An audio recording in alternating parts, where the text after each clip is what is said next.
नमस्कार बंधुरा आमी অ্যাস্ট্রোলজার সাহেব দত্ত এবং অ্যাস্ট্রো সাহেব ইউটিউব চ্যানেলে আপনাদের সকলকে স্বাগত জানাই। দেখুন প্রত্যেক দিনের মতো আমি আজও চলে এলাম আপনাদের সাথে একটা আলোচনা নিয়ে। তবে আজকের আলোচনায় থাকছে মাঙ্গলিক দোষ। কম বেশি অসংখ্য মানুষ এটা নিয়ে শুনে থাকেন যে মাঙ্গলিক দোষ বা মঙ্গল দোষ বলে থাকে। সেক্ষেত্রে মঙ্গলকে আপনারা যদি কোথাও কুষ্টি বিচার করাতে যান কোনো অ্যাস্ট্রোলজারদের কাছে, তাদের হাত থেকে শুনে থাকেন, তাদের মুখ থেকে শুনে থাকেন আপনি একটা মাঙ্গলিক ব্যক্তি, এবং এটাও শুনে থাকেন যে মাঙ্গলিক ব্যক্তি হলেই নাকি তার বিবাহ হয় না, বা মাঙ্গলিক ব্যক্তি হলেই নাকি তার কোনো কারণবশত যদি বিবাহ হয়ে গেল তারপরে দেখা গেল তার স্বামী বা স্ত্রী মারা যায়। যদি আপনি মহিলা হন এবং আপনি যদি মাঙ্গলিক ব্যক্তি হয়ে থাকেন তাহলে আপনার স্বামী মারা যাবে বিবাহের পর, বা আপনি যদি পুরুষ হয়ে থাকেন, যদি আপনি মাঙ্গলিক ব্যক্তি হয়ে থাকেন তাহলে আপনার স্ত্রী মারা যাবে বিবাহের পর। এই বিষয়গুলো কিন্তু অসংখ্য মানুষের একটা ভুল ধারণা বলতে পারেন। এই বিষয়গুলি মানুষ বলে অসংখ্য মানুষ ভয়ভীত হয়ে যায়।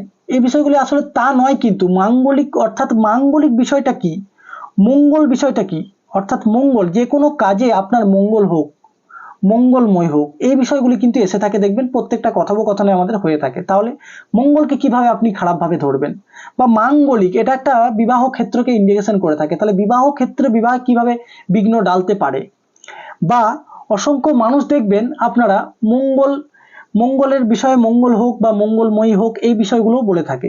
তাহলে মঙ্গল আসলে কি, আপনাকে বা মঙ্গল দোষ কিভাবে বলে বা মাঙ্গলিক দোষ আসলে কিভাবে বলে অ্যাস্ট্রোলজাররা। দেখুন, যদি আপনার কুষ্টি ছক খোলার পরে যদি মঙ্গলকে আপনার 1 নম্বর ঘর অর্থাৎ লগ্ন, যেটা থেকে আমরা লগ্ন বলে থাকি 1 নম্বর ঘর, সেই অংশে যদি ল 19 কাজ যেখানে লেখা থাকে সেটা হচ্ছে লগ্ন, সেখানে যদি আপনার মঙ্গল অর্থাৎ মকে যেখানে যদি আপনি দেখতে পান সেটা হচ্ছে মঙ্গল দোষ বা মাঙ্গলিক দোষ বলতে পারেন। সেখানে সেটা হচ্ছে মাঙ্গলিক দোষ। দেখুন, মাঙ্গলিক দোষ অর্থাৎ সবখানে কিন্তু সব রেজাল্ট দিয়ে থাকে না। মাঙ্গলিক দোষ কিভাবে জানা যায়, 1 নম্বর ঘরে মঙ্গল থাকলে, যেটা 1 নম্বর ঘর যেটা লগ্ন, অর্থাৎ আমাদের লগ্ন যেটা হচ্ছে আমাদের শরীরকে ইন্ডিকেশন করে থাকে এবং আমাদের মাথা অর্থাৎ আমাদের ব্রেনকে ইন্ডিকেশন করে থাকে 1 নম্বর ঘর। সেক্ষেত্রে যদি 1 নম্বর ঘরে মঙ্গলকে দেখা যায় একটা বিষয় রেজাল্ট দিতে পারে, এবং 4 নম্বর ঘরে যদি মঙ্গল দেখা যায় সেটাও মাঙ্গলিক দোষ হিসেবে পড়ে, এবং সেটা যদি 7 নম্বর ঘরে আবার মঙ্গলকে দেখা যায় সেটাও মাঙ্গলিক দোষ হিসেবেই পড়ে, এবং 8 নম্বর ঘরেও মঙ্গলকে দেখা গেলে সেটা মাঙ্গলিক দোষ হিসেবে পড়ে, এবং 12 নম্বর অর্থাৎ সেটাকেও মঙ্গল দোষ হিসাবে ধরা হয়। তাহলে এই অ্যাস্ট্রোলজাররা আপনার এই ছক দেখার পর মঙ্গলকে দেখার পর সেটা মাঙ্গলিক ব্যক্তি বলে ধরা হয় এবং আপনাকে বলা হয় যে আপনি একটা মাঙ্গলিক ব্যক্তি। কিন্তু রেজাল্টটা অর্থাৎ মারা যায় বা বিবাহ হয় না, মিষ্টি খেয়ে চলে যায়, এই বিষয়গুলির জন্য আজকের ভিডিও। সেক্ষেত্রে সম্পূর্ণ ভুল ধারণা যে কোনো মানুষের মঙ্গল দোষ থাকলেই যে বিবাহ হয় না, বা মাঙ্গলিক দোষ থাকলে বিবাহ হয় না, যে একটা মাঙ্গলিক ব্যক্তির সাথে একটা মাঙ্গলিক ব্যক্তিরই বিয়ে দিতে হবে, মহিলার সাথে একটা মাঙ্গলিক পুরুষের বিয়ে দিতে হবে, এটাও ভুল ধারণা। কারণ অসংখ্য বিষয়ে অসংখ্য ক্ষেত্রে দেখা গিয়ে থাকে কোনো কিছুই ইফেক্ট হয় না যদি মাঙ্গলিক ব্যক্তি হয়, কিন্তু কিছু কিছু বিষয় সেগুলো আপনাদের মেনে চলতে হবে যদি আপনাদের মাঙ্গলিক দোষ থেকে থাকে। সেগুলি জানাবো এই ভিডিওর মাধ্যমে। অবশ্যই ভিডিও সম্পূর্ণ দেখার চেষ্টা করুন, এবং ভিডিও ভালো লাগলে অবশ্যই একটা লাইক করতে ভুলবেন না, এবং এই ভিডিওর সাথে সাথে যদি আরো নিত্য নতুন ভিডিও এই চ্যানেলে দেখতে চান অবশ্যই চ্যানেলটাকে সাবস্ক্রাইব করুন, সাথে থেকে বেল আইকনে ক্লিক করে অল নোটিফিকেশনে সেট করে রাখুন।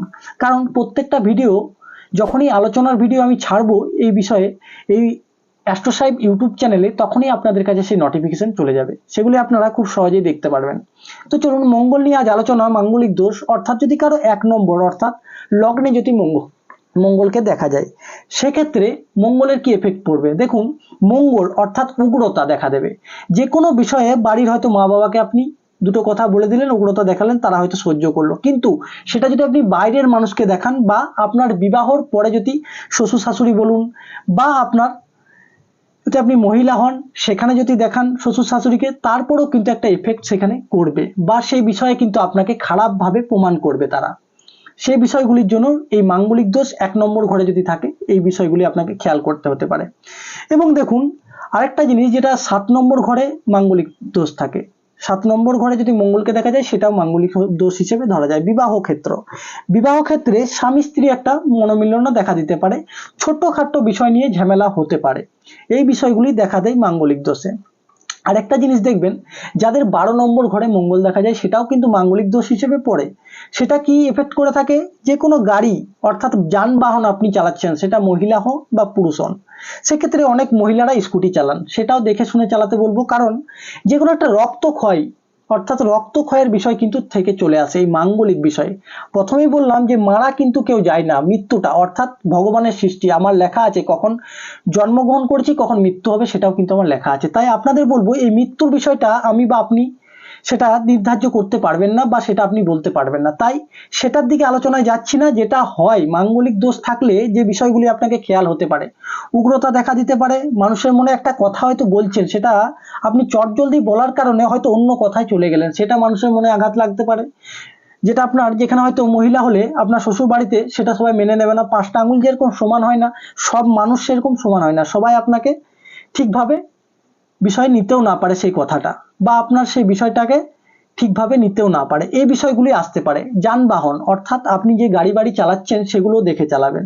এবং মাথা অর্থাৎ আপনাদের ব্রেনটে হঠাৎ হঠাৎ গরম হতে পারে, মাথা গরমতা দেখা দিতে পারে, হঠাৎ চটজলদি কোনো কাউকে কটু কথা আপনি বলে দিতে পারেন।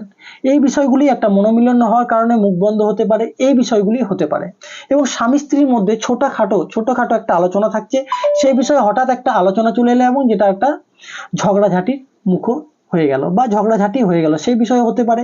এই বিষয়গুলি খেয়াল হতে পারে। এবং রক্তক্ষয়, যে কোনো বিষয়ে রক্তক্ষয় অর্থাৎ আপনাদের ছোটখাটো চোট আঘাত লাগতে পারে যদি আপনাদের 12 নম্বর ঘরে মঙ্গল থাকে বা 8 নম্বর ঘরে 7 নম্বর ঘরে মঙ্গলকে দেখতে পান, তাহলে অবশ্যই বুঝতে পারলেন চোট আঘাতগুলো আপনাকে একটু হলেও দেখতে হবে। এবং মরণাপন্ন যে বিষয়ে আপনাকে সম্পূর্ণভাবে আলোচনা থাকছে সেটা হচ্ছে আপনাকে সাবধানতা গাড়ি চালান, সাবধানে দেখে চালান, যে কোনো বিষয় আপনি সাবধানে বজায় রেখে চালান, সাবধানে কথা বলুন, উগ্রতাকে সামালুন, নিজের মস্তিষ্ক অর্থাৎ সঙ্গে সঙ্গে যেন সেটা হট করে কন্ট্রোল করতে পারেন সেই বিষয়গুলি রাখুন। অবশ্যই মাঙ্গলিক থাকলেও, মাঙ্গলিক ব্যক্তি হলেও সেখানে কোনো ইফেক্ট করবে না, এগুলো যদি আপনি মেনে চলেন।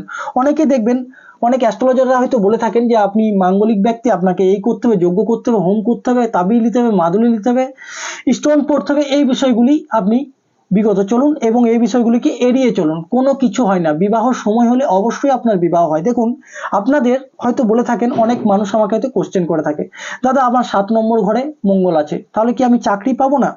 মহিলা হলে, যদি আপনি মহিলা হন সেক্ষেত্রে আমি বলবো মঙ্গল অর্থাৎ মঙ্গল যদি আপনার থাকে 7 নম্বর ঘরে বা 8 নম্বর ঘরে বা 4 নম্বর ঘরে, সেক্ষেত্রে আপনাকে কিন্তু চাকরি পাইয়ে দেওয়ার একটা ইঙ্গিত দিচ্ছে এই মঙ্গল। অর্থাৎ আপনার চাকরি পাইয়ে দেওয়ার একটা ইঙ্গিত বড়সড় আসছে, আপনি সেটা চেষ্টা করতে হবে। অবশ্যই চেষ্টা ছাড়া কিচ্ছু হয় না।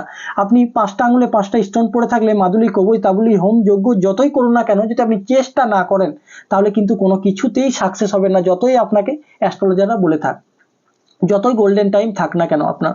তাই অবশ্যই আপনাদের বলবো চেষ্টা ছাড়া কিছু হয় না। এই মহিলাটা যেহেতু আমাকে কমেন্ট করেছিল, সেক্ষেত্রে আমি তাদের উদ্দেশ্যে বলবো যে আপনি চাকরির জন্য অবশ্যই চেষ্টা করুন সম্পূর্ণভাবে, আপনার চাকরি অবশ্যই হবে, কিন্তু সেটা চেষ্টা করতে হবে। মঙ্গল যদি 7 নম্বর ঘরে দেখা দিয়েছে আপনার, সেটা অবশ্যই ভালো। মঙ্গল হচ্ছে আপনাকে চাকরির জন্য এগিয়ে নিয়ে যাবে, কিন্তু সেটাকে চাকরি পাইয়ে দেয় মঙ্গল অনেক সময়, সেক্ষেত্রে আপনাকে তার জন্য চেষ্টা করতে হবে। এবং মঙ্গলের জন্য যেগুলো আপনাকে খেয়াল করতে হবে বলেছি, সেগুলো অবশ্যই আপনারা খেয়াল করুন এবং এই মাঙ্গলিক থেকে আপনারা নিজে বিগত রাখুন বা দূরে রাখুন।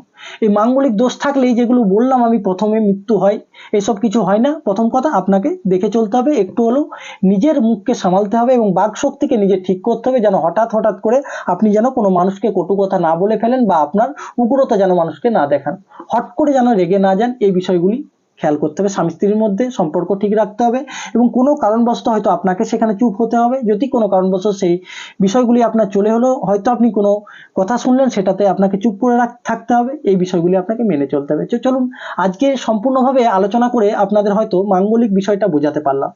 অবশ্যই আপনারাও খুব ভালোভাবে বুঝতে পারলেন মাঙ্গলিক থাকলে কি হয়। যেটা আপনাদের মনে ঢুকেছিল যে প্রত্যেকটা বিষয়ে সম্পূর্ণ সঠিকটা জানাবার চেষ্টা করি আপনাদের। অবশ্যই আবারও দেখা হচ্ছে পরবর্তী ভিডিওতে। আজকের আলোচনা কিন্তু আমাদের এখানেই শেষ করতে হচ্ছে, আবার দেখা হচ্ছে আপনাদের সাথে পরবর্তী আলোচনায়, পরবর্তী ভিডিওতে। সবাই ভালো থাকবেন, সুস্থ থাকবেন, সবার জন্য শুভকামনা রইল। ঈশ্বর আপনাদের মঙ্গল করুক। নমস্কার।